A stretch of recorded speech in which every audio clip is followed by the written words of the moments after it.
In this question, the mean and standard deviation of data 3, 5, 7 A and B are 5 and 2 respectively. ठीक है, तो mean and standard deviation given है. तो questions में जो हम लोग को गिवन है, मीन को हम लोग एक्स बार से डिनोट करते हैं. तो एक्स बार की वैल्यू क्या दे रखी है 5 और स्टैंडर्ड डेविएशन की वैल्यू जो दे रखी है वो क्या दे रखी है 2.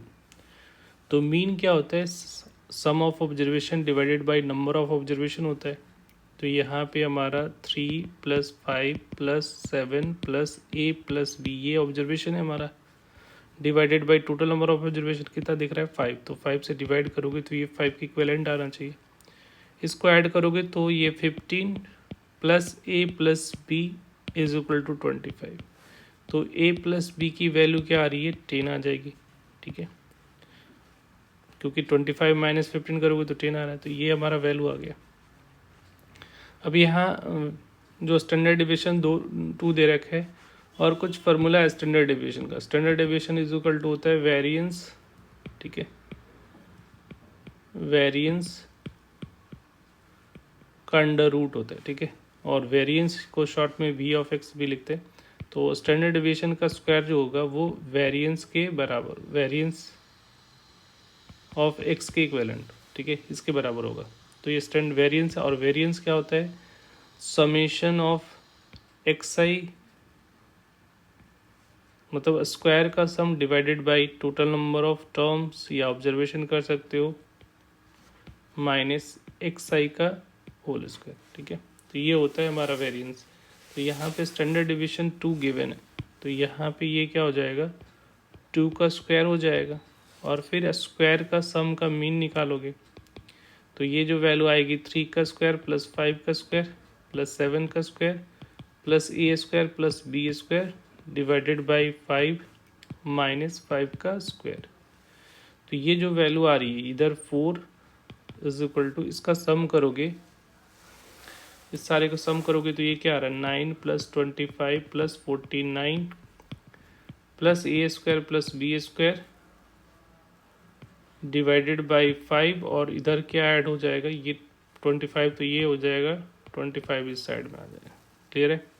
अब ये वैल्यू हो गई ये 29 × 5 क्रॉस मल्टीप्लाई करोगे तो ये आ रहा है और इन सारे को ऐड करोगे. ठीक है, ये सारे को ऐड कर लो तो ये जो वैल्यू आएगी वो 25 + 5 34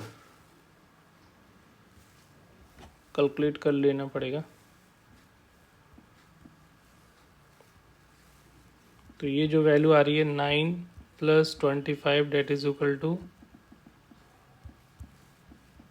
34 + 49. तो ये 83 + A² + B² और 29 × 5 क्या हो जाएगा. तो 29 × 5 जो हो रहा है 145 हो रहा है. तो 145 - 83 = A² + B². तो ये जो वैल्यू आ रही है 83 करोगे तो ये वैल्यू जो आएगी वो 62 आ जाएगा. तो यहाँ से A² + B² की वैल्यू क्या आ रही है 62. अब क्वेश्चंस में जो बोला जा रहा है कि A and B are the root of equation. अगर अगर किसी का रूट है तो रूट ऑफ क्वाड्रेटिक इक्वेशन क्या होता है, तो इक्वेशन ऑफ क्वाड्रेटिक क्या होगा.